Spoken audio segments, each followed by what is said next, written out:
السلام عليكم ورحمة الله وبركاته. الحمد لله رب العالمين، نحمده ونستعينه ونؤمن به ونتوكل عليه ونعوذ بالله من شرور أنفسنا ومن سيئات أعمالنا.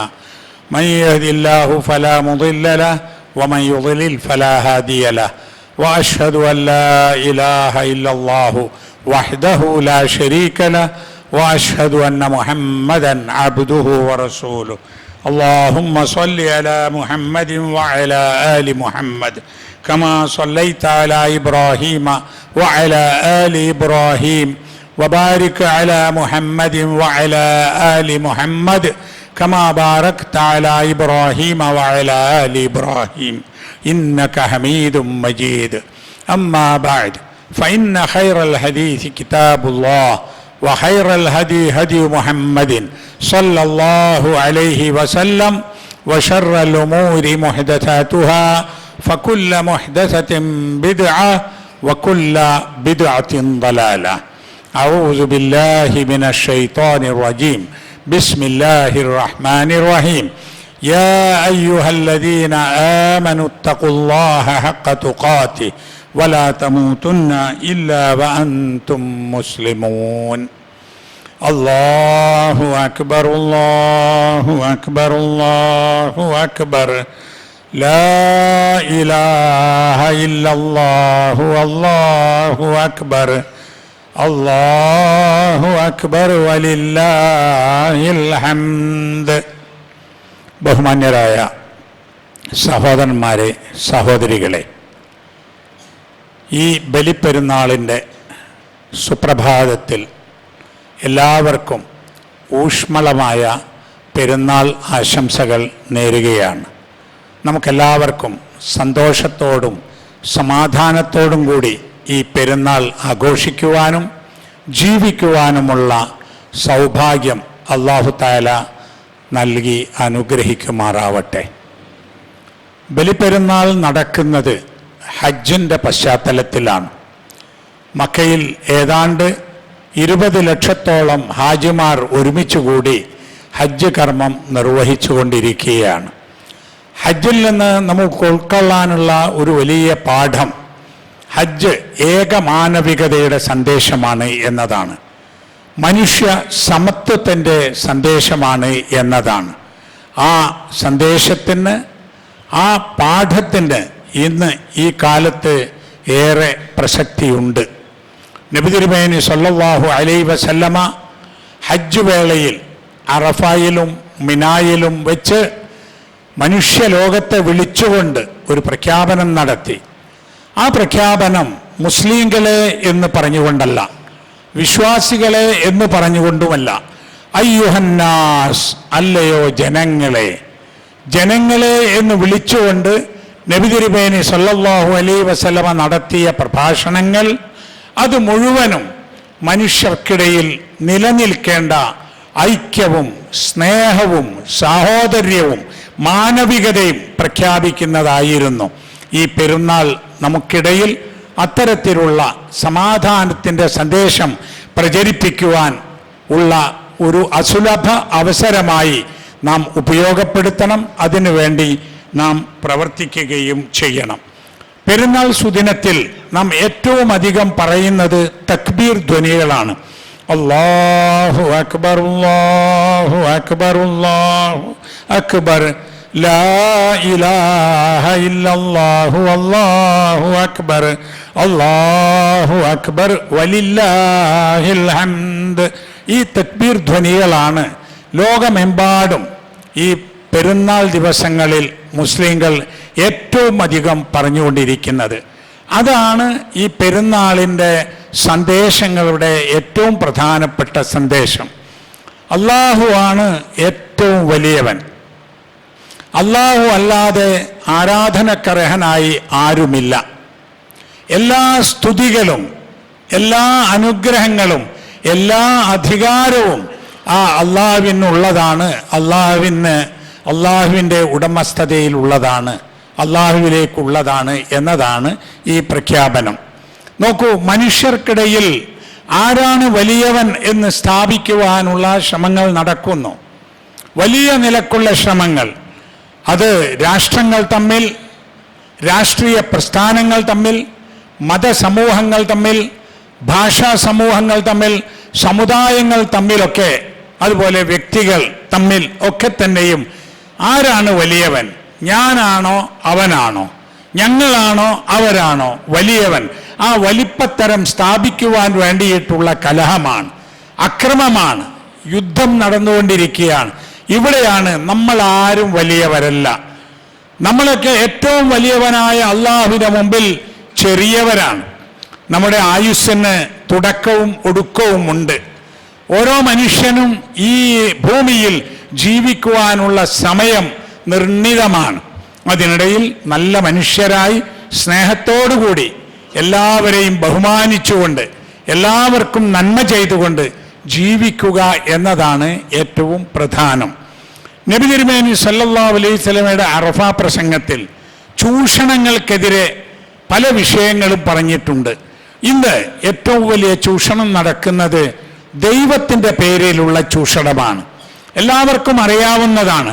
അള്ളാഹു എന്നോ ദൈവമെന്നോ ഈശ്വരനെന്നോ പരബ്രഹ്മമെന്നോ ഗോഡ് എന്നോ ഹുദാ എന്നോ എന്ത് പേര് പറഞ്ഞാലും സൃഷ്ടിച്ച് പരിപാലിക്കുന്ന പടച്ചവൻ, മനുഷ്യർക്ക് ആയുസ്സും ആഹാരവും നൽകുന്നവൻ, മനുഷ്യർക്ക് ജീവനും മരണവും നൽകുന്നവൻ, ആ അള്ളാഹു, ആ ദൈവം ഏകനാണ്. അതുകൊണ്ട് തന്നെ ആ ദൈവത്തെ മാത്രം ആരാധിച്ചുകൊണ്ട്, ആ ദൈവത്തിന് മാത്രം വഴിപ്പെട്ടുകൊണ്ട് ജീവിക്കുക എന്നത് മനുഷ്യരുടെ ബാധ്യതയാണ്. എല്ലാ പ്രവാചകന്മാരും, എല്ലാ മതഗ്രന്ഥങ്ങളും, എല്ലാ ആത്മീയ നേതാക്കളും ജനങ്ങൾക്ക് നൽകിയിട്ടുള്ള സന്ദേശവും അത് തന്നെയാണ്. പക്ഷെ ഇടക്കാലത്ത് എന്തുണ്ടായി എന്നല്ലേ? ദൈവത്തിനും മനുഷ്യർക്കും ഇടയിൽ ഇടത്തട്ടു കേന്ദ്രങ്ങൾ ഉണ്ടായി, ഇടയാളന്മാരെ സ്ഥാപിച്ചു.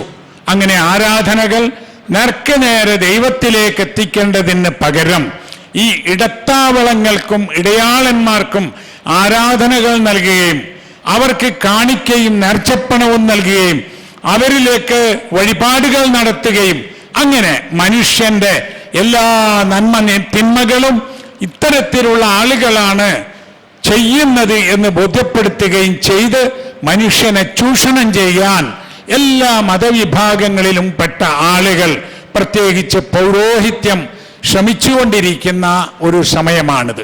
അങ്ങനെയാണ് മന്ത്രവാദങ്ങളും കൂടോത്രങ്ങളും ആഭിചാരക്രിയകളും എല്ലാം മനുഷ്യർക്കിടയിൽ ഉടലെടുക്കുകയും മനുഷ്യരെ, അത്തരം കേന്ദ്രങ്ങളെയും ആളുകളെയും ഭയപ്പെട്ട് ജീവിക്കുന്ന ആളുകളാക്കി തീർക്കുകയും ചെയ്തിട്ടുള്ളത്. മനുഷ്യരെ സംബന്ധിച്ചിടത്തോളം അവരുടെ വിശ്വാസം വളരെ കൃത്യമാണ്. സൃഷ്ടിച്ച് പരിപാലിക്കുന്നവൻ, ആഹാരം നൽകുന്നവൻ, ആയുസ് നൽകുന്നവൻ, എല്ലാ ജീവിതത്തിൽ ആവശ്യമുള്ള എല്ലാം നൽകുന്ന ആ സൃഷ്ടാവിനെ മാത്രമാണ് ആരാധിക്കേണ്ടത്, അവനെ മാത്രമാണ് വിളിച്ചു തേടേണ്ടത് എന്ന ലാ ഇലാഹ ഇല്ലല്ലാഹ് എന്ന തൗഹീദിന്റെ സന്ദേശമാണ് ഈ ബലിപ്പെരുന്നാളിൽ ഏറ്റവും കൂടുതൽ നാം കേൾക്കുന്നത്. മഹാനായ ഇബ്രാഹിം നബി അലൈഹിസ്സലാം പ്രവർത്തിച്ചതും ജീവിച്ചതും കഷ്ടപ്പെട്ടതും ആളുകളിൽ നിന്നും, നാട്ടുകാരിൽ നിന്നും, ഭരണാധികാരികളിൽ നിന്നും വലിയ എതിർപ്പുകൾ ഏറ്റുവാങ്ങേണ്ടി വന്നതും ഈ ലാ ഇലാഹ ഇല്ലല്ലാഹ് എന്നത് പറഞ്ഞു കൊടുത്തതുകൊണ്ടാണ്. സമൂഹത്തോട് നബി തിരുമേനി സല്ലല്ലാഹു അലൈഹി വസല്ലമ പറഞ്ഞു, അയ്യുഹന്നാസ്, ഇത് ഹജ്ജത്തുൽ വദായിലെ നബി സല്ലല്ലാഹു അലൈഹി വസല്ലമയുടെ ഹജ്ജിൽ നിർവഹിച്ച ആ അന്ത്യപ്രസംഗമാണിത്.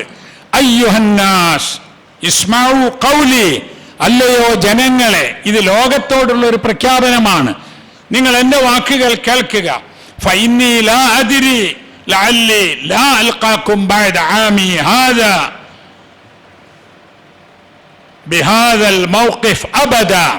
ജനങ്ങളെ, എനിക്കറിയില്ല, ഞാൻ നിങ്ങളെ ഇവിടെ വെച്ച് ഇനി ഈ വർഷത്തിന് ശേഷം നിങ്ങളെ കണ്ടുമുട്ടുമെന്ന് എനിക്ക് ഉറപ്പില്ല. അതുകൊണ്ട് ഞാൻ ഈ പറയുന്നത് നിങ്ങൾ കേൾക്കണം, ഹജ്ജ് കാര്യങ്ങൾ മനസ്സിലാക്കണം എന്ന് നബി സല്ലല്ലാഹു അലൈഹി വസല്ലം പറഞ്ഞു. മനുഷ്യർക്കിടയിൽ രക്തം ചിന്താൻ പാടില്ല, ഒരാൾ മറ്റൊരാളുടെ സ്വത്ത് അപഹരിക്കാൻ പാടില്ല, ഒരാൾ മറ്റൊരാളുടെ അഭിമാനത്തിന് ക്ഷതം വരുത്താൻ പാടില്ല. അതെല്ലാം ഈ ദിവസത്തിൻ്റെ പവിത്രത പോലെ, ഈ മാസത്തിൻ്റെ പവിത്രത പോലെ, ഈ നാടിൻ്റെ പവിത്രത പോലെ നിങ്ങൾ പവിത്രമായി കരുതണം. അയ്യുഹന്നാസ് ഇന്ന ദിമാഅക്കും വഅംവാലക്കും വഅറാളക്കും അലൈക്കും കഹുർമതി യൗമിക്കും ഹാദാ ഫീ ഷഹ്രിക്കും ഹാദാ ഫീ ബലദിക്കും ഹാദാ. വളരെ കൃത്യമായി, വളരെ വ്യക്തമായി മനുഷ്യന്റെ രക്തവും മനുഷ്യന്റെ സ്വത്തും മനുഷ്യന്റെ അഭിമാനവും നിങ്ങൾ കാത്തു സൂക്ഷിക്കണം എന്ന് പറഞ്ഞു. എത്രമാത്രം പവിത്രമാണ് എന്നല്ലേ? മക്ക പ്രദേശത്തെ പോലെ, ദുൽഹജ്ജ് മാസത്തെ പോലെ, ഈ ഹജ്ജ് നടക്കുന്ന ഈ ദിവസങ്ങളെ പോലെ പരിശുദ്ധവും പവിത്രവുമായി മനുഷ്യന്റെ ഈ കാര്യങ്ങളൊക്കെ കാത്തു സൂക്ഷിക്കണം എന്ന്. മനുഷ്യരെ ചൂഷണം ചെയ്യുന്ന ഒരുപാട് കാര്യങ്ങളുണ്ട്. എല്ലാ കാലത്തും ഉണ്ടായ ഒരു വലിയ ചൂഷണമാണ് റിബ, അതായത് പലിശ.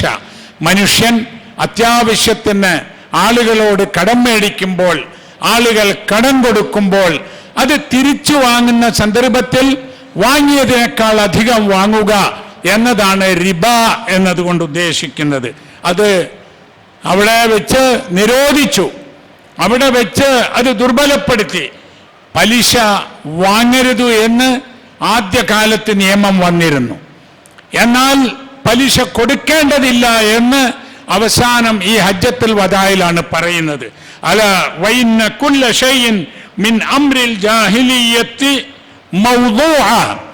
ജാഹിലിയ കാലത്ത് ഉണ്ടായിരുന്ന എല്ലാ മോശമായ കാര്യങ്ങളെയും ഞാനിതാ നിരോധിക്കുന്നു, ദുർബലപ്പെടുത്തുന്നു എന്ന് പറഞ്ഞു. എന്നിട്ട് പറഞ്ഞു അതിൽ ഒന്ന്, ഇന്ന അവ്വല ദമിൻ അളഉ മിൻ ദിമാഇന ദം ഇബ്നു റബീഅ ഇബ്നുൽ ഹാരിസ്. അതായത് ആളുകൾക്കിടയിൽ കലഹങ്ങളും കുഴപ്പങ്ങളും യുദ്ധങ്ങളും മാസങ്ങളും വർഷങ്ങളും പതിറ്റാണ്ടുകളും നീണ്ടു നിന്നിരുന്ന കുടിപ്പക ഗോത്രത്തിന്റെ വർഗത്തിന്റെ ഒക്കെ പേരിൽ ഉണ്ടായിരുന്നു. അത് ഇനി പാടില്ല. നമ്മൾ മുമ്പെന്നോ കഴിഞ്ഞുപോയ പ്രശ്നങ്ങൾ ഊതി വീർപ്പിച്ച് വലുതാക്കി ഇനിയും നാം പരസ്പരം കഴുത്തറുത്തുകൂടാ.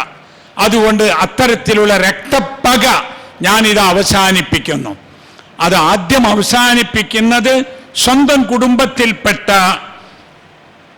ഇബ്നു റബീഅത്ത് ഇബ്നുൽ ഹാരിസ് എന്ന് പറയുന്ന ആളുടെ ആ രക്തമാണ്, അല്ലെങ്കിൽ ആ രക്തത്തിന്റെ പേരിൽ അദ്ദേഹം കൊല ചെയ്യപ്പെട്ടതിന്റെ പേരിലുള്ള ആ പകയാണ് തീർത്തത്. എന്ന് പറഞ്ഞാൽ ഞങ്ങളെ കുടുംബത്തോട് അക്രമം ചെയ്ത, ഞങ്ങളിൽപ്പെട്ട ഒരാളെ വധിച്ചത്, അതിന് പകരം ചോദിക്കുക എന്നത് ഇതോടുകൂടി അവസാനിപ്പിച്ചിരിക്കുന്നു. പിന്നെ പറഞ്ഞ കാര്യം ഇന്ന കുല്ല റിബ മൗദൂഉൻ വലക്കും റൂസു അംവാലിക്കും. എല്ലാ റിബയും പലിശയും ഇതാ ഇവിടെ നിരോധിച്ചിരിക്കുന്നു. ലാ തുദ്ലമൂന വലാ തദ്ലിമൂൻ വഇന്ന അവ്വല റിബ അളഉ റിബ അൽ അബ്ബാസ് ഇബ്നു അബ്ദുൽ മുത്തലിബ് ഫഇന്നഹു മൗദൂഉൻ കുല്ലുഹു. അതായത് എല്ലാ പലിശയും ഇനി മേലിൽ ആരും ആർക്കും പലിശ കൊടുക്കരുത്, ആരും ആരോടും പലിശ വാങ്ങുകയും അരുത്. എന്നിട്ട് നബി സല്ലല്ലാഹു അലൈഹി വസല്ലം പറയുന്നു, തൻ്റെ പിതൃ സഹോദരനായ അബ്ബാസ് ബിൻ അബ്ദുൽ മുത്തലിബിന്, അദ്ദേഹം ഒരു പലിശ കച്ചവടക്കാരനായിരുന്നു, അദ്ദേഹത്തിന് നൽകാനുള്ള പലിശ ഇതാ ഞാൻ ദുർബലപ്പെടുത്തിയിരിക്കുന്നു, അതിനി ആരും കൊടുക്കേണ്ടതില്ല എന്ന് റസൂൽ സല്ലല്ലാഹു അലൈഹി വസല്ലം അവിടെ വെച്ച് പ്രഖ്യാപിച്ചു. ഞാനിതാ എൻ്റെ കാലുകൊണ്ട് അത് ചവിട്ടിത്താഴ്ത്തിയിരിക്കുന്നു എന്ന് പറയുകയും ചെയ്തു. അതിൽ മറ്റൊരു പോയിന്റ് കൂടി നാം മനസ്സിലാക്കണം. നമ്മളൊക്കെ നല്ല കാര്യങ്ങൾ ആളുകളോട് പറയുന്നവരാണ്. നബി സല്ലല്ലാഹു അലൈഹി വസല്ലം അങ്ങനെ പറയുക മാത്രമല്ല, സ്വന്തത്തിൽ നിന്ന് ആരംഭിച്ചു എന്നതാണ്. ഞങ്ങളുടെ കുടുംബത്തിൽ ഒരാളെ കൊന്നതിന് ഇവിടെ നിലനിൽക്കുന്ന കുടിപ്പക, രക്തപ്പക, അത് ഞങ്ങൾ ഇതാ ദുർബലപ്പെടുത്തി, ഇപ്പോൾ ഇതാ ഇനി വേണ്ടെന്ന് വെച്ചു. ഞങ്ങളുടെ കുടുംബത്തിലേക്ക് സ്വന്തം പിതൃ സഹോദരന് കിട്ടേണ്ട പലിശ വേണ്ട എന്ന് വെച്ചു. ഇതേപോലെ നമുക്കറിയാം നബി സല്ലല്ലാഹു അലൈഹി വസല്ലമ സക്കാത്ത് ശേഖരിച്ച് പാവങ്ങൾക്ക് വിതരണം ചെയ്യുമായിരുന്നു. നബി സല്ലല്ലാഹു അലൈഹി വസല്ലമ പറഞ്ഞു, അത് എനിക്കോ എൻ്റെ കുടുംബത്തിനോ ഹറാമാണ് എന്ന് പറഞ്ഞാൽ അധികാരം കയ്യിൽ കിട്ടുന്ന സന്ദർഭത്തിൽ സ്വന്തത്തിനും സ്വന്തം കുടുംബത്തിനും സ്വന്തം പാർട്ടിക്കും സ്വന്തം ആളുകൾക്കും വേണ്ടി സമ്പാദിക്കുമല്ല, സ്വന്തത്തിന് അതൊന്നും പാടില്ല എന്ന ഒരു സമീപനമായിരുന്നു നബി സല്ലല്ലാഹു അലൈഹി വസല്ലമ ചെയ്തിരുന്നത്, അല്ലെങ്കിൽ കാത്തു സൂക്ഷിച്ച് പോന്നിട്ടുണ്ടായിരുന്നത്. പിന്നെ പറഞ്ഞു മനുഷ്യ സമത്വം.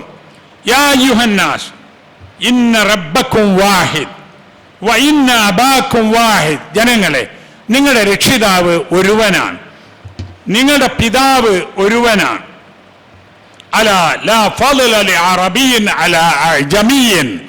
ഒരു അറബി വംശജന് അറബി അല്ലാത്തവനേക്കാൾ ഒരു ശ്രേഷ്ഠതയുമില്ല. വലാ ലി അജമിയ്യിൻ അലാ അറബിയ്യിൻ. അറബി അല്ലാത്ത ഒരാൾക്ക് അറബിയേക്കാളും ഒരു ശ്രേഷ്ഠതയുമില്ല. വലാ ലി അബിയള അലാ അസ്വദ. വെളുത്തവന് കറുത്തവനേക്കാൾ ഒരു ശ്രേഷ്ഠതയുമില്ല. ഇല്ലാ ബിത്തഖ്വ. അവന്റെ മനസ്സിലുള്ള തഖ്വ കൊണ്ടല്ലാതെ എന്ന്. ധർമ്മനിഷ്ഠയുള്ള ജീവിതം കൊണ്ടാണ് ആളുകളുടെ മഹത്വവും ശ്രേഷ്ഠതയും കണക്കാക്കേണ്ടത്. വംശത്തിൻ്റെയും കുലത്തിൻ്റെയും വർണ്ണത്തിൻ്റെയും പേരിലല്ല എന്ന് നബി സല്ലല്ലാഹു അലൈഹി വസല്ലമ പറയുകയുണ്ടായി. നിങ്ങൾക്കറിയാം, ലോകത്തിന് വർണ്ണവെറിക്കെതിരെ പ്രവർത്തിച്ചവരും പ്രസംഗിച്ചവരും ധാരാളമുണ്ട്. ഗാന്ധിജി ആഫ്രിക്കയിൽ ഏറ്റവും കൂടുതൽ പ്രവർത്തിച്ചത് കറുത്ത വർഗക്കാർക്ക് മനുഷ്യരെ പോലെ ജീവിക്കുവാനുള്ള അവകാശം നേടിയെടുക്കാനായിരുന്നു. മാർട്ടിൻ ലൂതർ ജൂനിയർ നടത്തിയ ഒരു സുപ്രസിദ്ധമായ പ്രഭാഷണമുണ്ട്. ഐ ഹാവ് എ ഡ്രീം എന്ന് പലതവണ പ്രസംഗത്തിനിടയിൽ അദ്ദേഹം പറഞ്ഞിട്ടുണ്ട്. ഐ ഹാവ് എ ഡ്രീം, എനിക്കൊരു സ്വപ്നമുണ്ട്, എനിക്കൊരു സ്വപ്നമുണ്ട്. അതിൽ അദ്ദേഹം പറഞ്ഞ ഒരു സ്വപ്നം, കറുത്ത വർഗത്തിൽപ്പെട്ട മക്കൾ വെളുത്ത വർഗത്തിൽപ്പെട്ട മക്കളോടുകൂടി കൈകോർത്ത് നടക്കുന്ന രംഗം കാണുക എന്നത് എൻ്റെ ഒരു ഡ്രീമാണ് എന്നാണ്, ഒരു സ്വപ്നമാണ് എന്നാണ്. നാം ആലോചിക്കണം, 20-ാം നൂറ്റാണ്ടിലും 21-ാം നൂറ്റാണ്ടിലും നാം കേൾക്കുന്നത് വർണ്ണവെറിക്കെതിരിലുള്ള ചില പോരാട്ടങ്ങളാണ്, വർണ്ണവിവേചനത്തിനെതിരിലുള്ള സമരങ്ങളാണ്. എന്നാൽ 1400 വർഷങ്ങൾക്ക് മുമ്പ് ഒരു മഹാപ്രവാചകന്റെ അനുസ്മരണ പുതുക്കുന്ന പരിശുദ്ധ ഹജ്ജ് വേളയിൽ അറഫായിൽ വെച്ച് നബി സല്ലല്ലാഹു അലൈഹി വസല്ലമ പറഞ്ഞത്, അറബിയല്ലാത്തവനേക്കാളോ വെളുത്തവന് കറുത്തവനേക്കാളോ ഒരു പ്രത്യേകതയുമില്ല എന്ന്. ഇതാണ് നമ്മളൊന്നാണ്. ഇന്ന റബ്ബക്കും വാഹിദ്, നിങ്ങളുടെ സൃഷ്ടാവ് ഒരുത്തനാണ്. വഇന്ന അബാക്കും വാഹിദ്, നിങ്ങളുടെ പിതാവ് ഒരാളാണ്. ഖുർആൻ പറഞ്ഞു, ഇന്നാ ഖലഖനാകും മിൻ ദക്കരിൻ വ ഉൻസ, നിങ്ങളൊക്കെ നാം സൃഷ്ടിച്ചത് ഒരാണിൽ നിന്നും ഒരു പെണ്ണിൽ നിന്നുമാണ്. അതുകൊണ്ട് ആ ഏകോദര സഹോദര്യം കാത്തു സൂക്ഷിക്കണം. ഒരു ഹദീസിൽ ഉണ്ട്, കുല്ലുക്കും ലി ആദം, നിങ്ങളൊക്കെ ആദമിൽ നിന്നുണ്ടായവരാണ്. ആദ്യ പിതാവ് ആദമാണ്, ആദ്യത്തെ മാതാവ് ഹവ്വായാണ്. ആ ആദമിന്റെയും ഹവ്വായിന്റെയും മക്കളാണ് ഈ ലോകത്തുള്ള എല്ലാവരും.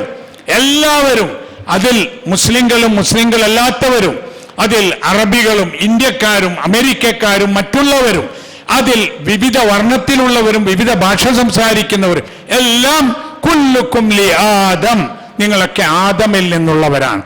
നമ്മളെല്ലാവരും സഹോദരങ്ങളാണ് എന്ന് നമ്മുടെ ജീവിതം കൊണ്ട് നാം തെളിയിക്കേണ്ടതാണ്. ആരും ആരെയും വെറുക്കരുത്, ആരും ആരെയും ഉപദ്രവിക്കരുത്, ആരും ആരെയും ആട്ടിപ്പുറത്താക്കരുത്. ഈ ഭൂമിയിൽ ജനിച്ചു വീണ എല്ലാവരുടേതുമാണ് ഈ ഭൂമി. നമ്മുടെ രാജ്യത്തും നാം അത് പ്രത്യേകം പറയേണ്ടതാണ്. ഈ രാജ്യം, നമ്മുടെ ഇന്ത്യ രാജ്യം ഇന്ത്യക്കാരുടേതാണ്. ഇന്ത്യ രാജ്യം ഇന്ത്യക്കാരുടേതാണ്. ഫ്രാൻസ് ഫ്രഞ്ചുകാരുടേതാണ്. ഫലസ്തീൻ ഫലസ്തീനികളുടേതാണ്. അതുപോലെ ഇന്ത്യ ഇന്ത്യക്കാരുടേതാണ്. ഇന്ത്യക്കാരിൽ പലരുമുണ്ട്. ഇവിടെ ഹിന്ദുക്കളുണ്ട്, ക്രിസ്ത്യാനികളുണ്ട്, മുസ്ലിങ്ങളുണ്ട്, പാർസി മതക്കാരുണ്ട്, ബുദ്ധമതക്കാരുണ്ട്, ജൈനമതക്കാരുണ്ട്, പല മതക്കാരുമുണ്ട്. ഒരു മതവും ഇല്ലാത്തവരുമുണ്ട്. നമ്മളെല്ലാവരും ഒരേ മാതാവിൻ്റെയും പിതാവിൻ്റെയും മക്കളാണ്. നമ്മളെല്ലാവരും ഒരേ സൃഷ്ടാവിൻ്റെ സൃഷ്ടികളാണ്.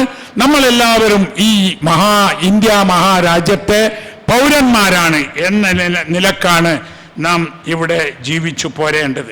ഇത്തരത്തിലുള്ള കാര്യങ്ങൾ ഉയർത്തിപ്പിടിച്ചുകൊണ്ട് ജനങ്ങൾക്ക് മുന്നോട്ട് പോകുവാൻ സാധിച്ചാൽ ഇപ്പോൾ നാം കാണുന്ന ഒരുപാട് പ്രശ്നങ്ങളും പ്രയാസങ്ങളും തീർക്കാൻ കഴിയും.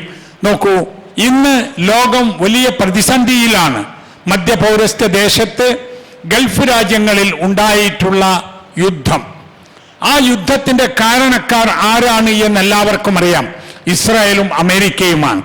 ഇസ്രായേലിനും അമേരിക്കയ്ക്കും ഒരു അതിർത്തി പോലും ഇല്ലാത്ത പ്രദേശമാണ് ഈ രാജ്യങ്ങൾ. ഇപ്പോൾ യുദ്ധം നടക്കുന്ന മധ്യപൗരസ്ത്യ ദേശത്തെ അല്ലെങ്കിൽ ഗൾഫിലെ രാജ്യങ്ങൾ എന്നറിയാം. പക്ഷേ അക്രമികളായ ആ വിഭാഗം ആളുകൾ, ഈ അമേരിക്കയിലെയും ഇസ്രായേലിലെയും അക്രമികളായ ഭരണാധികാരികൾ, അവരാണ് ഈ മനുഷ്യരെ കൊന്നൊടുക്കുന്നതും ബോംബിട്ട് തകർക്കുന്നതും എല്ലാം നശിപ്പിച്ച് കളയുന്നതും. ആ ഒരു കാര്യം ലോകത്തോട് വിളിച്ചു പറയാൻ ഇന്നേ ദിവസം നമുക്ക് സാധിക്കേണ്ടതുണ്ട്. മർദ്ദിത സമൂഹത്തിന് വേണ്ടി നാം പ്രാർത്ഥിക്കേണ്ടതുമുണ്ട്. ലോകത്തുള്ള പീഡനങ്ങൾ അനുഭവിക്കുന്ന, മർദ്ദനങ്ങൾ അനുഭവിക്കുന്ന എല്ലാ ആളുകൾക്കും അല്ലാഹു സുബ്ഹാനഹു വ തആല മോചനം നൽകി അനുഗ്രഹിക്കുമാറാവട്ടെ. ഇന്ന് പെരുന്നാൾ സന്തോഷത്തിൻ്റെ ദിവസമാണ്. സന്തോഷം പങ്കുവെക്കുന്നത് നമ്മൾ ഇതുപോലെ പെരുന്നാൾ ദിവസത്തിൽ ഈദ്ഗാഹുകളിലും പള്ളികളിലും ഒരുമിച്ച് കൂടിക്കൊണ്ടാണ്. ഈ ദിവസം നമ്മളെല്ലാവരും ഈ പെരുന്നാൾ നമസ്കാരത്തിലാണ്. പുരുഷന്മാരും സ്ത്രീകളും കുട്ടികളും മുതിർന്നവരുമൊക്കെ നാം ഓർക്കണം, ഇങ്ങനെ വരാൻ കഴിയാത്ത എത്രയോ ആളുകളുണ്ട്. കഴിഞ്ഞ പെരുന്നാളിൽ ഇങ്ങോട്ട് നമ്മിൽ നിന്ന് വിട്ടുപിരിഞ്ഞു പോയ എത്രയോ ആളുകളുണ്ട്. നമ്മുടെ മാതാപിതാക്കൾ, നമ്മുടെ മക്കൾ, നമ്മുടെ സഹോദരങ്ങൾ, നമ്മുടെ ഗുരുനാഥന്മാർ, നമുക്ക് വളരെ വേണ്ടപ്പെട്ട ആളുകൾ, അയൽവാസികൾ, ഒരുപാട് ആളുകൾ മരണപ്പെട്ടു പോയി. അല്ലാഹു സുബ്ഹാനഹു വ തആല അവർക്കെല്ലാം മഗ്ഫിറത്ത് നൽകി അനുഗ്രഹിക്കുമാറാവട്ടെ. അവരുടെ പലരോഗ ജീവിതം അല്ലാഹു തആല സന്തോഷകരമാക്കി തീർക്കുമാറാവട്ടെ. ഈ പെരുന്നാളിൽ പോലും ഒന്ന് പള്ളിയിൽ പോവാൻ, ഒന്ന് ഈദ്ഗാഹിൽ പോവാൻ കഴിയാത്ത വിധം വീടുകളിലും ആശുപത്രികളിലും രോഗികളായി പ്രയാസം അനുഭവിക്കുന്ന എത്രയോ ആളുകളുണ്ട്. വളരെ വിഷമിക്കുന്നവരുണ്ട്. പലരും ഇവിടെ വെച്ച് ദുആ ചെയ്യണമെന്ന് ആവശ്യപ്പെട്ടിട്ടുണ്ട്. അവർക്കെല്ലാം അല്ലാഹു തആല എത്രയും വേഗം ശിഫ നൽകി അനുഗ്രഹിക്കുമാറാവട്ടെ. ഇന്ന് ബലിപ്പെരുന്നാൾ ദിവസം, ബലിപ്പെരുന്നാൾ ഈദുൽ അദ്ഹ എന്ന് പേര് വന്നിട്ടുള്ളത് തന്നെ ബലിയറുക്കുന്ന ഒരു ദിവസമാണ്. പെരുന്നാൾ ദിവസവും അയ്യാമുത്ത് തശ്രീഖിന്റെ 3 ദിവസവും. അതിൽ ഒരുപാട് അർത്ഥതലങ്ങളുണ്ട്. നമുക്ക് ഇഷ്ടപ്പെട്ടത്, പ്രിയപ്പെട്ടത് അള്ളാഹുവിന് സമർപ്പിക്കുക എന്നതാണ് അതിൽ ഒന്ന്. മറ്റൊന്ന്, ഇവിടെയുള്ള സാധാരണക്കാർക്കും പാവങ്ങൾക്കും ഏറ്റവും വിശിഷ്ടമായ പോഷകസമ്പന്നമായ ഭക്ഷണം നൽകുവാൻ സാധിക്കുന്നു എന്നതാണ്. അങ്ങനെ അങ്ങോട്ടും ഇങ്ങോട്ടും ഈ ഉളഹിയത്തിൻ്റെ മാംസം കൊടുത്തയക്കുമ്പോൾ നമുക്കിടയിലുള്ള ബഹുമാനവും സ്നേഹവും ഊട്ടിയുറപ്പിക്കുവാനും അതുകൊണ്ട് സാധിക്കും. അക്കാര്യങ്ങളും പ്രത്യേകം ഉണർത്തുകയാണ്. ഉളഹിയത്ത് നടത്തുന്നവർ ശ്രദ്ധിക്കേണ്ട കാര്യം, അത് നമ്മുടെ ഉത്തരവാദിത്തമാണ്. അതുകൊണ്ട് തന്നെ നമ്മളാണത് ചെയ്യേണ്ടത്, നമ്മുടെ കൈകൊണ്ടാണ് അത് ചെയ്യേണ്ടത്. ഏറ്റവും ചുരുങ്ങിയത് അത് നടത്തുന്ന സ്ഥലത്ത് നമ്മൾ ഹാജറുണ്ടാവുക എന്നതും അതിൽ നിന്ന് അല്പമെങ്കിലും നമ്മളും ഭക്ഷിക്കുക എന്നതും അതിൻ്റെ സുന്നത്ത കാര്യമാണ് എന്ന് നാം മനസ്സിലാക്കണം. ബലി നടത്തുന്നതോടുകൂടി മറ്റാർക്കും ഒരു ശല്യവും ഉണ്ടാവരുത്, ആർക്കും പ്രയാസങ്ങൾ ഉണ്ടാവരുത്. അതുകൊണ്ട് തന്നെ പരസ്യമായ സ്ഥലങ്ങളിൽ വെച്ചോ ആളുകളുടെ മുമ്പിൽ വെച്ചോ വളരെ മോശമായ നിലയിൽ ബലി നടത്തരുത്. ബലി മൃഗത്തിൻ്റെ അവശിഷ്ടങ്ങൾ പൊതു ഇടങ്ങളിലേക്ക് വലിച്ചെറിയരുത്. ഇതൊക്കെ ഇന്ത്യയിൽ അറിയപ്പെടുന്ന മുസ്ലിം സംഘടനാ നേതാക്കളും പണ്ഡിതന്മാരും പ്രഖ്യാപിച്ചു കഴിഞ്ഞതാണ്.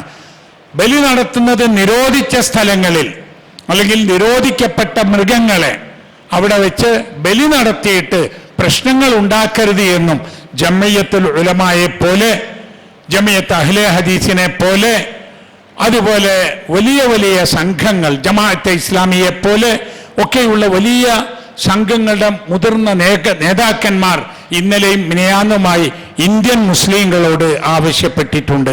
ഒരു പ്രദേശത്ത് മാടിനെ അറുക്കാൻ പാടില്ല എന്നാണ് നിയമമെങ്കിൽ അവിടെ മാടിനെ അറുക്കണ്ട, അവിടെ ആടിനെ അറുത്താൽ മതി. അതിൻ്റെ പേരിൽ ഇവിടെ ജീവിതത്തിൽ പുതിയ പ്രശ്നങ്ങൾ ഉണ്ടാക്കുകയും ആളുകൾക്ക് ബുദ്ധിമുട്ടുണ്ടാക്കുകയും ചെയ്യരുത് എന്ന്. ഏറ്റവും പ്രധാനം നമ്മുടെ ആത്മാർത്ഥതയാണ്. നമ്മൾ അറുക്കുന്ന മൃഗത്തിൻ്റെ രക്തവും മാംസവും അല്ല അള്ളാഹുലേക്ക് എത്തുക. അള്ളാഹുവിലേക്ക് ബലിമൃഗത്തിന്റെ മാംസവും രക്തവും അല്ല എത്തുക. വലാകിൻ യനാലുഹു തഖ്വാ മിൻകും, നിങ്ങളിലുള്ള തഖ്വ, നിങ്ങളുടെ മനസ്സിലുള്ള സൂക്ഷ്മത, ഭയഭക്തി, അതാണ് അള്ളാഹുവിലേക്ക് എത്തുക എന്നും ഈ സന്ദർഭത്തിൽ നാം പ്രത്യേകം ഓർക്കണം. ഈ പെരുന്നാൾ സുദിനത്തിൽ പെരുന്നാൾ ആഘോഷിക്കണം, നല്ല ഭക്ഷണം കഴിക്കണം, നല്ല വസ്ത്രം ധരിക്കണം, നമ്മൾ നമ്മുടെ ഇണകളും കുഞ്ഞുങ്ങളുമായി സമയം ചെലവഴിക്കണം, അവരോടൊപ്പം അയൽപ്പക്കങ്ങൾ സന്ദർശിക്കണം, നമ്മുടെ കൂട്ടത്തിലുള്ള രോഗികളെയും മുതിർന്ന പൗരന്മാരെയും നാം ചെന്ന് സന്ദർശിക്കണം, മറ്റ് മതങ്ങളിൽപ്പെട്ട ആളുകളെ ക്ഷണിച്ചു വരുത്തണം, അവരെ പോയി കാണണം, പരസ്പരം ഈദ് ആശംസകൾ നേരണം. ഇതൊക്കെ ഈ ദിവസത്തിൽ നമുക്ക് ചെയ്യാനുള്ളതാണ്. എന്നാൽ ഓർക്കേണ്ട ഒരു കാര്യം, പെരുന്നാളിൻ്റെ പേരിൽ ഹറാമായ കാര്യങ്ങൾ ചെയ്യരുത്. ദീനിൽ വിലക്കിയിട്ടുള്ള ഒരു കാര്യങ്ങളും നമ്മൾ ആസ്വാദനമാണ്, പെരുന്നാളാണ്, പെരുന്നാളിൻ്റെ സന്തോഷമാണ് എന്ന് പറഞ്ഞുകൊണ്ട് നാം ചെയ്യാൻ പാടില്ലാത്തതുമാണ്. അല്ലാഹു സുബ്ഹാനഹു വ തആല നമ്മെ എല്ലാവരെയും അനുഗ്രഹിക്കുമാറാവട്ടെ. ഈ ലോകത്ത് ശാന്തിയും സമാധാനത്തോടും കൂടി ജീവിക്കുവാൻ എല്ലാ മനുഷ്യരെയും അല്ലാഹു തആല അനുഗ്രഹിക്കുമാറാവട്ടെ. അല്ലാഹു അക്ബർ, അല്ലാഹു അക്ബർ, അല്ലാഹു അക്ബർ, ലാ ഇലാഹ ഇല്ലല്ലാഹു, അല്ലാഹു അക്ബർ, അല്ലാഹു അക്ബർ, വലില്ലാഹിൽ ഹംദ്. اللهم اغفر للمؤمنين والمؤمنات والمسلمين والمسلمات الأحياء منهم والأموات إنك مجيب الدعوات يا قاضي الحاجات. ربنا تقبل منا إنك أنت السميع العليم وتب علينا إنك أنت التواب الرحيم. ربنا يا غافر المذنبين اللهم أعز الإسلام والمسلمين. ربنا آتنا في الدنيا حسنة وفي الآخرة حسنة وقنا عذاب النار. وصلى الله على نبينا محمد وعلى آله وصحبه أجمعين.